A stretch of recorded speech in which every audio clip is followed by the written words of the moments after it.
to have the reflection on the topic of the Jumu'ah that we spoke about.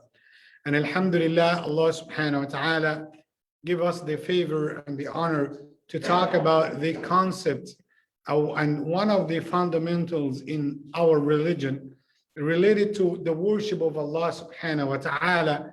And the question was how to fulfill the worship of Allah subhanahu wa ta'ala.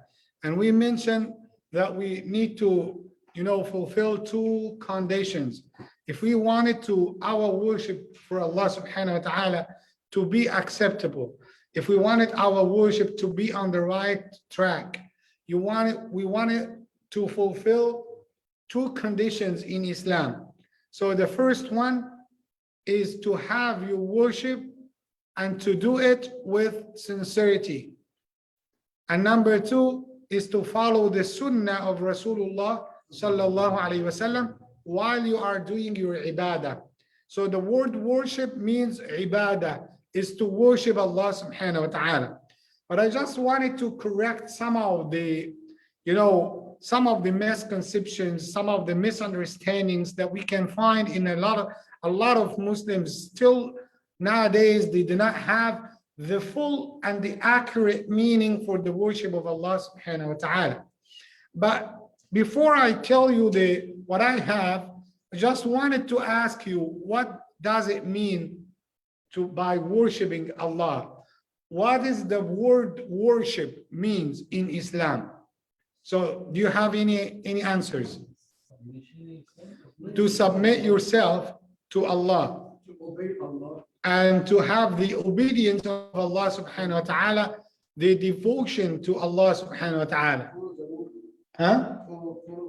To follow the rules and the orders of Allah subhanahu wa ta'ala. And what else? What is the meaning of worship? Prevent yourself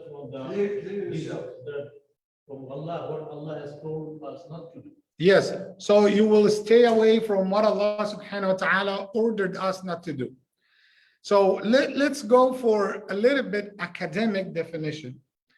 And when you read the articles and the books of the scholars about the worship of Allah subhanahu wa ta'ala, you will find a definition that we could say it is a comprehensive definition.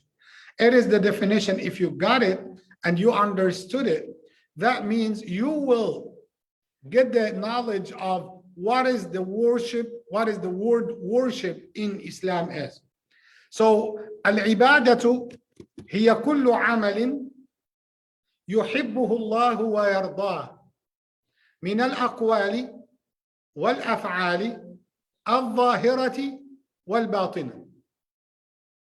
I wish, inshallah, if you get notes by having this definition and explaining the definition itself, that will help you a lot. What I just said, that worshiping Allah, it's all acts of worship.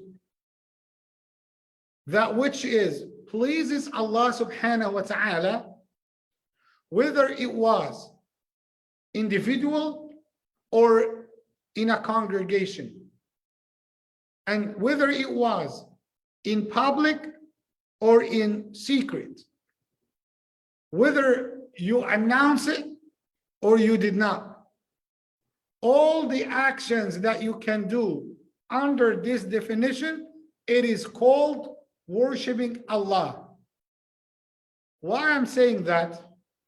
Because most of us, the first impression when we say worshiping Allah, we just think about salah, siyam, zakah, hajj.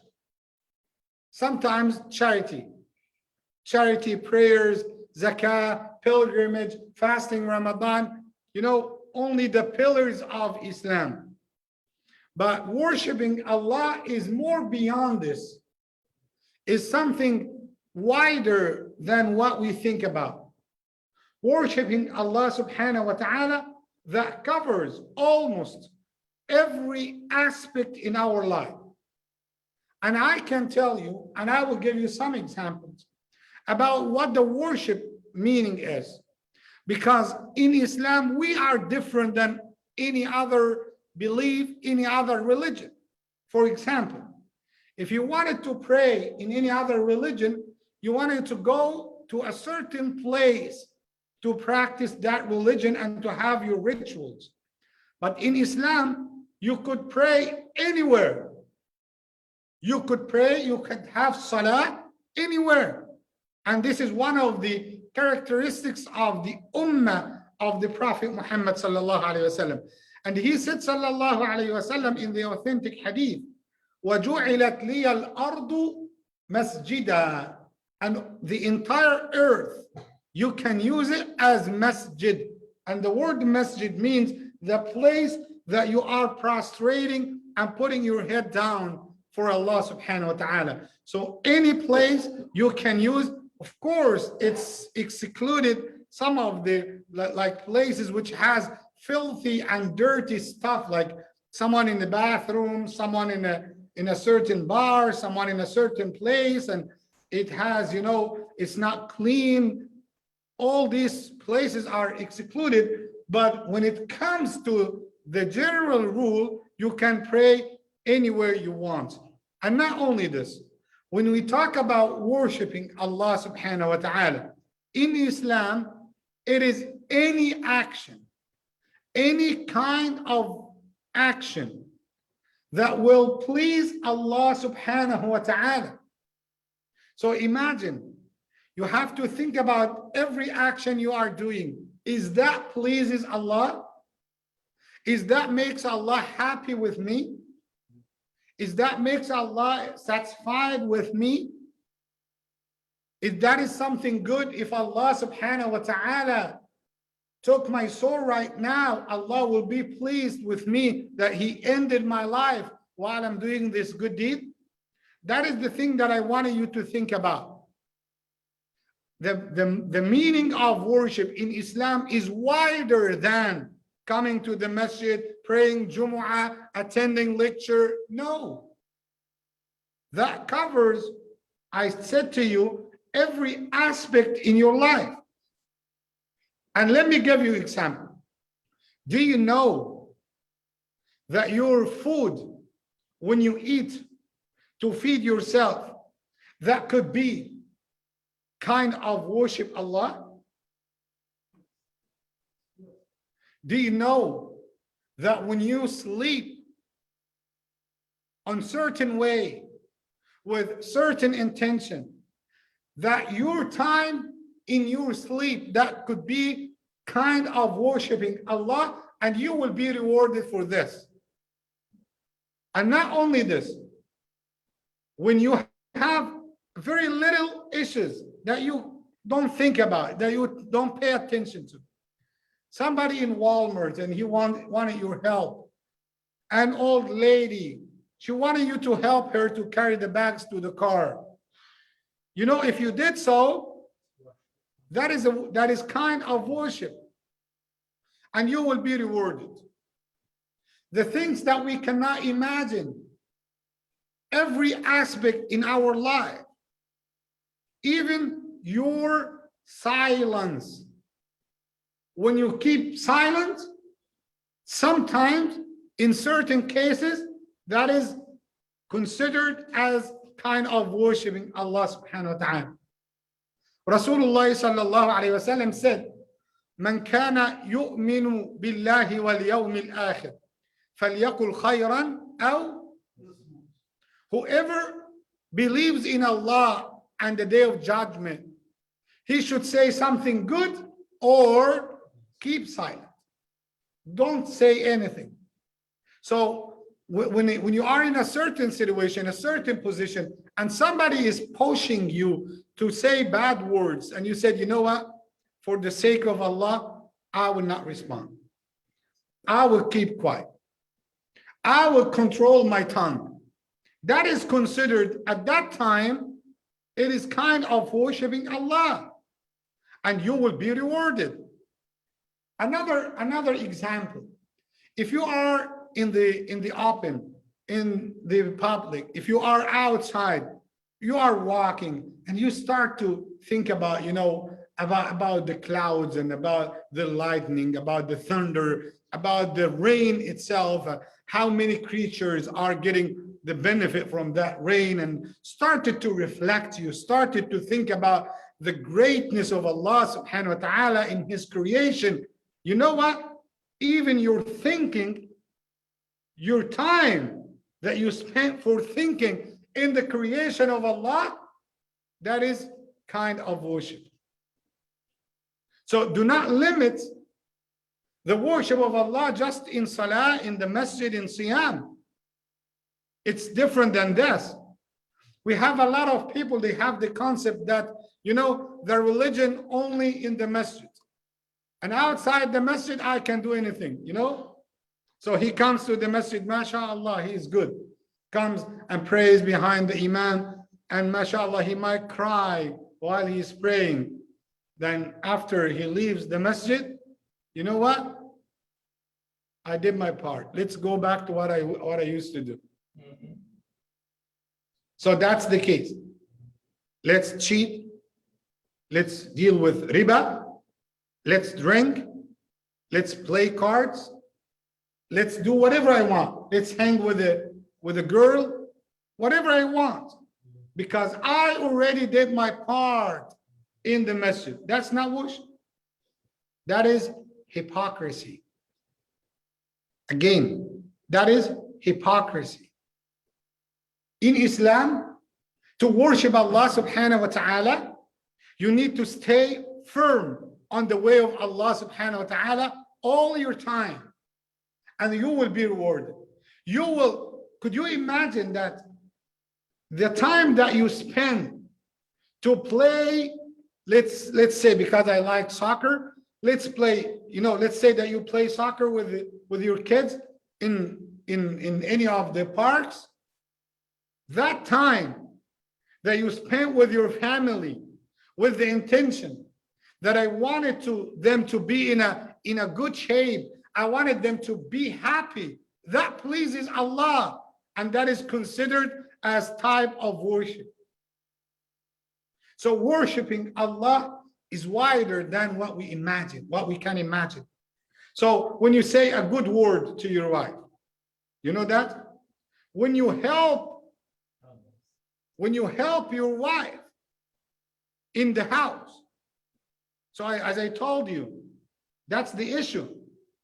Sayyidah Aisha, one day, Sayyidah Aisha, the wife of the Prophet Muhammad sallallahu alaihi wasallam, they told her, how was he in the house?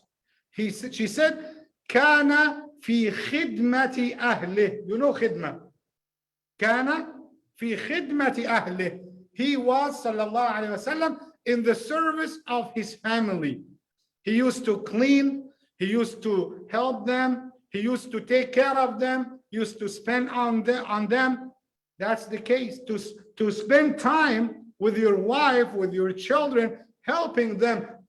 And you know what? Sometimes it will not be considered as worship. Do you know that? So let's say that you went after we finished, you washed the dishes, and you cleaned the house, you helped, folding some of the clothes, and then this action, that what you did, somebody will be rewarded and the other will not. Both of them did the same action, but what is the difference? The intention. Why are you doing this? Are you doing this to please your wife? To say, you know what? I am a good man. I am a gentleman. I am the person that you was looking for. No, you are doing this to please first and foremost Allah. You are doing this because Allah directed us to do this. The Prophet Muhammad ﷺ had taught us. So it is based on your intention. Why are you doing this action? Why are you doing this? And to help. And sometimes when we say that a Muslim, a brother who's helping his wife, sometimes the brothers, underestimate him. Oh, are you listening to your wife? You are washing the dishes. Are you the person, Vacuuming. Yeah, vacuuming and all this stuff. You are not man enough. Yes, that means if you did not do that, you are not man enough. That's the case. And you know what? You remember the question that came for one of the imams, one of the sheikhs, I think Dr. Rida Bidir. He was a jock. And he said, the man who came and said, Imam, when can I say to my wife, no? I need to show my manhood. When can I say to my wife, no? He said, anytime. Lots of cases you can say no to your wife. He said, Imam, but I wanted to ask about specific situations. He said, okay, ask me, what happened? He said, what about if she told me to wash the dishes? Should I say no? He said, no. Say yes. Don't say no. He said, okay, what about if she told me change the diapers of the kid? Wow, he said, wow, change diapers, I think you should say yes, don't say no. He said, Imam, what about if she told me about the laundry? And he said, laundry, that's women work. He said, should I say no? He said, no, say yes to your wife. He said, okay, when exactly I can say no to my wife? He said, in one case. If she came to you and told you, honey, would you ever say no to me? At that time you say, no, I would never say no to you. That's the case. So in Islam, it's the harmony, it's the love. That's the real family in Islam. To help them and to be the good model as a Muslim. So everyone will see you, will point out to you and say, you know what? That person is a good person. What's his religion? What's his religion? They will figure out that your religion is Islam. That Islam disciplines the followers of the religion. And that's what we need to do. So what is the worship? What's the meaning of worship? Every action will please Allah subhanahu wa ta'ala, whether it was individual or in a group, in a congregation.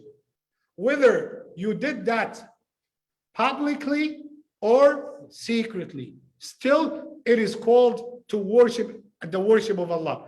And you know what? I don't think that we reached to the time yet. Do you want to go for the dinner? Are you hungry? Brothers, hungry? Still we have time?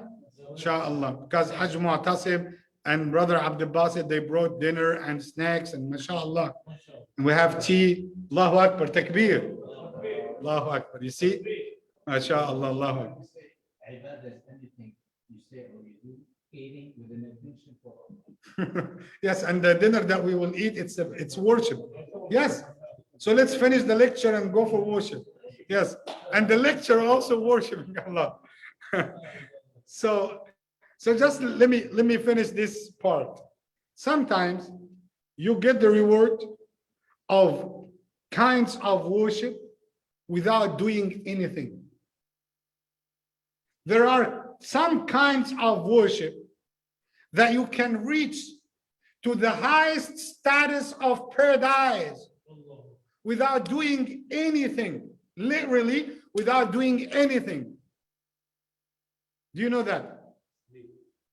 No, I mean it, without doing anything. We have kind of worship. It is called, some kinds of worship, it is called ibadatun qalbiyah. Some kinds of worship you are doing just by your heart. Like, let me give you an example for the sake of the time. Patience. When you practice patience, are you doing something physically?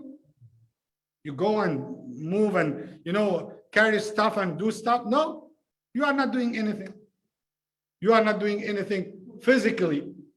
By patience, Allah said, Innama يوفى الصابرون أجرهم بغير حساب. Allah said in the Quran, those people who are practicing patience, they will enter Jannah without reckoning, without being questioned about their deeds. By having patience, by being patient in your life. Someone was hit by a calamity. Allah tested him with something, with a hardship, with a tribulation. And you know what? He had patience. He accepted the destiny of Allah subhanahu wa ta'ala. He was satisfied by his heart with what Allah had given him. That person will enter Jannah without reckoning, without being questioned. So all people will wake up from their graves. They will be resurrected and they will head like up to their way of, the place that they will be questioned in, and that person will go directly from his grave to paradise. What he did? What did he do? Patience, sabr. He had patience, and that's it. So it is called ibadatun qalbiyya. You practice this by your heart. So may Allah subhanahu wa ta'ala accept from all of us, Allahumma ameen. I want to give you a room for spending time talking together, chatting and having the dinner. That is also has its own benefits. May Allah subhanahu wa ta'ala bless all of us, Allahumma ameen. Thank you for the two brothers who brought the dinner and the snacks, and we are welcoming our brothers from the Jama'ah of Da'wah. We welcome them here in Newport Richey Masjid. May Allah subhanahu wa ta'ala bless you all, Allahumma ameen. And may Allah subhanahu wa ta'ala bring the benefit, inshallah, from your da'wah, Allahumma ameen. And remember the hadith and the dua of Rasulullah sallallahu alayhi wa sallam, Allahumma sta'amilna wa la tastabdilna. Oh Allah, use us and do not replace us. May Allah use you always for the da'wah. Allahumma ameen. Jazakumullahu khairan. Barakallahu feekum. Just wanted also to welcome all the brothers and sisters here on Zoom and Facebook, mashallah. You see brother Muhammad Lani joined us. Finally, he joined us. Barakallahu feek. Brother Ahmed Aly also, mashallah. Jazakallahu khairan, brother. Sister Nizan, Muti, Dean Ibrahim, Shaliz Ad-Din, brother Zaf Zabar, sister Brenda, Fifi, Imtiaz Khan, and Bibi Aisha, Khadija Adnan, Muhammad Nasruddin, and sister Azima, and Bibi Jamil. May Allah subhanahu wa ta'ala bless you all. Allahumma ameen. Barakallahu feekum. Assalamu alaikum wa rahmatullahi wa barakatuh.